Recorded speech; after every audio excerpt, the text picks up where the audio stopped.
एक औरत ने गोरे होने की क्रीम की नई नई दुकान खोली थी। वो औरत देखने में बहुत ही सुंदर थी। उसका नाम रेशमा था। जो कोई भी उस औरत को देखता तो वो उसे देखता ही रह जाता। उसके गोरे होने की क्रीम की चर्चा गांव में दूर दूर तक फैली हुई थी। वो एक ऐसी क्रीम बेचती थी कि जो कोई भी उसकी क्रीम का इस्तेमाल करता तो वो बार बार रेशमा से क्रीम खरीदने आता। पता नहीं उसकी क्रीम में ऐसा कौन सा जादू था कि गांव की सभी औरतें रेशमा से क्रीम खरीदने के लिए पागल रहती थीं। उसी गांव में एक बिमला और उसका पति राजा रहता था। एक दिन की बात है। अरे सुनते हो जी? हाँ बोलो, क्या बात है? गांव में एक औरत गोरे होने की क्रीम बेच रही है। जो कोई भी उसकी क्रीम लगाता है तो वो गोरा और सुंदर हो जाता है। देखो ना, मेरा रंग भी कितना काला हो गया है और मेरा मुंह भी खराब हो गया है। मुझे भी वो क्रीम लेनी है।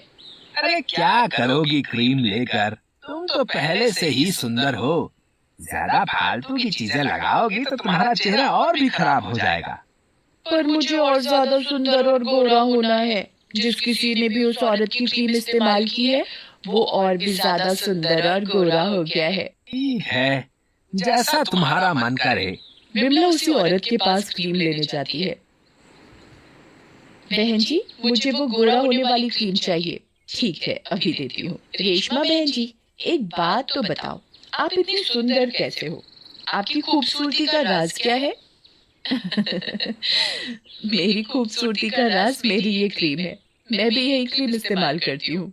तुम भी ये क्रीम इस्तेमाल करोगी तो तुम भी बहुत खूबसूरत हो जाओगी। ठीक है, मुझे भी जल्दी से एक क्रीम दे दो। बिमला खुशी खुशी क्रीम लेकर चली जाती है और घर पहुंचकर बिमला पानी से अच्छी तरह मुंह धोकर रेशमा से खरीदी हुई क्रीम लगाती है और आईने में अपना चेहरा देखकर खुद ही मुस्कुराती है। अब मैं भी रेशमा जैसी खूबसूरत हो जाऊंगी। तभी उसका पति राजा आ जाता है। बिमला, ये तुम्हारे चेहरे को क्या हुआ? लग रही हो ना पहले से भी सुंदर। बिमला को अपना चेहरा पहले से भी सुंदर लगता है, लेकिन बिमला को ये नहीं पता था कि क्रीम लगाने से उसकी खूबसूरती पहले से और कम हो जाएगी। तुम ये क्रीम व्रीम के चक्कर में मत पड़ो।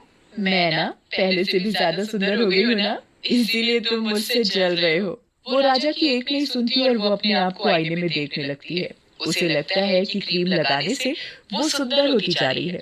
और अगले दिन गांव की एक औरत जिसका नाम काली था, वो भी रेशमा की दुकान पर जाती है। रेशमा बहन जी, अरे ओ रेशमा बहन जी। हाँ जी बोलो। रेशमा बहन जी, मुझे भी वो गोरा करने वाली क्रीम लेनी है। देखो ना मैं कितनी काली हूँ, इसीलिए सब मुझे काली बुलाते हैं। मुझे भी गोरा होना है आपके जैसा। पास ही में रेशमा की दुकान है, तुम उसके पास से वो क्रीम ले आओ। रेशमा पहले से भी ज्यादा खूबसूरत और गोरी लग रही थी। वो काली को दुकान का रास्ता देती है। काली क्रीम लेने चली जाती है। क्रीम बेचने वाली रेशमा नहीं एक चुड़ैल होती है। वो काली को भी वो क्रीम दे देती है और वो मन ही मन खुश होती है। वो दिन दूर नहीं जब मैं गांव की सारी औरतों की सुंदरता चुरा लूंगी और किसी को पता भी नहीं चलेगा और मैं दुनिया की सबसे खूबसूरत औरत बन जाऊंगी। देखते ही देखते गांव की सभी औरतें कुछ दिन तो बहुत सुंदर हो जाती हैं, पर फिर अचानक बदसूरत होने लगती हैं।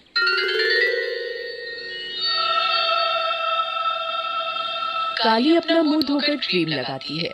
क्रीम लगाते ही काली और काली हो जाती है, पर उसे लगता है वो बहुत सुंदर लग रही है और वो खुशी से गुनगुनाने लगती है। अरे काली, ये तेरे मुंह को क्या हुआ है? तू तो पहले ही इतनी काली थी, अब तो और बुरी लग रही है। और वो काली का चेहरा देखकर हंसने लगता है।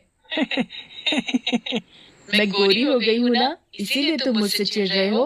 काली का चेहरा सही में पहले से भी ज्यादा काला हो जाता है। इस क्रीम के चक्कर में तू पागल हो गई है काली। मेरी बात मान और इसे लगाना छोड़ दे। जमलू घर के किसी काम के लिए बाहर चला जाता है। दूसरी ओर पंडिताइन भी पंडित जी से क्रीम के बारे में बात कर रही होती है। पंडित जी, मुझे आपसे एक बात कहनी है। गांव की औरतें क्रीम लगाकर कितनी गोरी और सुंदर होती जा रही हैं। मुझे भी गोरा और सुंदर होना है। अरे भाग्यवान, अब तुझे क्या पड़ गई बुढ़ापे में सुंदर दिखने की? तू तो आज भी 25 की लगती है। अजी छोड़ो ना, तुम भी ना मजाक करते हो। कसम से तुम्हें तो क्रीम की जरूरत ही नहीं है। देखो, तुम मुझे मत बहलाओ, मुझे क्रीम चाहिए तो चाहिए बस। अब ये पंडिताइन मानने वाली तो है नहीं। अच्छा ठीक है, तुम वो क्रीम ले आना। पंडिताइन को भी बुढ़ापे में सुंदर दिखने की क्या जरूरत पड़ गई। पंडिताइन रेशमा से क्रीम लेने पहुंच जाती है। अरे रेशमा, जरा मुझे भी तो गोरा होने की क्रीम देना। अभी देती हूँ, रेशमा मन ही मन कहती है। लगता है बुढ़ियों को भी सुंदर और जवान बनने का शौक लगा है। रेशमा पंडिताइन को क्रीम दे देती है। पंडिताइन क्रीम लेकर बड़ी खुश हो जाती है। अब तो मैं भी सुंदर बन जाऊंगी और मुझे कोई बुढ़िया भी नहीं बोलेगा। पंडिताइन जल्दी जल्दी अपने घर चली जाती है और जल्दी से अपना मुंह धोकर क्रीम लगाती है। क्रीम लगाने के बाद पंडिताइन अपना मुंह आईने में देखती है तो फूली नहीं समाती। अरे वाह, मैं तो कितनी सुंदर लग रही हूँ। दूसरी ओर जमलू कहीं जा रहा होता है तो उसे रास्ते में रेशमा की दुकान दिखाई देती है। रेशमा की दुकान पर क्रीम लेने वाली औरतों की काफी भीड़ थी। जमलू भी भीड़ देखकर रुक गया। वो रेशमा को देखता तो उसे देखता ही रह जाता है। उसे रेशमा पहले से भी ज्यादा खूबसूरत लग रही थी। वो मन ही मन सोचता है, गांव की औरतें दिन पर दिन बदसूरत होती जा रही हैं और रेशमा खूबसूरत, आखिर चक्कर क्या है। और वो अपने काम के लिए निकल जाता है। आगे चलकर जमलू को रास्ते में राजा मिलता है। और जमलू भाई कैसे हो? ठीक हूँ राजा भैया, पर पता नहीं ये तुम्हारी भाभी को क्या हो गया है। आजकल कोई क्रीम लगाने लगी है और बस सुंदर होने के चक्कर में पागल हो रही है। हाँ जमलू भाई, तुम ठीक कह रहे हो, तुम्हारी भाभी का भी यही हाल है। मैं अभी रेशमा की दुकान के सामने से आ रहा हूँ। वैसे रेशमा है बहुत सुंदर, कोई भी देखे तो देखता ही रह जाए। अच्छा, मैं उसी तरफ जा रहा हूँ, मैं भी देखूं कौन है ये रेशमा। हाँ जरूर देखना। चलो अब मैं घर चलता हूँ, रात हो गई है, तुम्हारी भाभी मेरा इंतजार कर रही होगी। जमलू अपने घर की ओर चल देता है और राजा दूसरी ओर। कुछ ही दूर चलने के बाद राजा को रेशमा की दुकान दिखती है। रेशमा के घर की खिड़की में बहुत रोशनी आ रही होती है। अरे इतनी रात में ये रेशमा अपने घर में क्या कर रही है? जरा मैं आज इस रेशमा से बात करके आऊं कि ये क्यों सारी औरतों को पागल बना रही है। राजा रेशमा के घर की खिड़की से अंदर देखने लगता है। अंदर का नजारा देखकर राजा बहुत बुरी तरह डर जाता है। वो देखता है कि रेशमा अपने रूप से चुड़ैल के रूप में बदल जाती है और एक बड़े से बर्तन में खून और मांस डालकर उसे चला रही होती है और जादू से उसकी क्रीम बना रही होती है। अब गांव की औरतों की सारी सुंदरता खत्म हो जाएगी और मैं दिन पर दिन सुंदर और जवान हो जाऊंगी। हे भगवान, ये तो चुड़ैल है। ये चुड़ैल गांव की सभी औरतों की सुंदरता चुरा रही है और खुद दिन पे दिन सुंदर होती जा रही है। राजा चुपचाप वहाँ से निकलकर अपने घर चला जाता है और घर पहुंचकर अपनी बीवी को जोर जोर से आवाज देता है। जैसे ही जमलू की पत्नी बिमला सामने आती है, राजू उसे देखकर बहुत डर जाता है और चिल्लाने लगता है।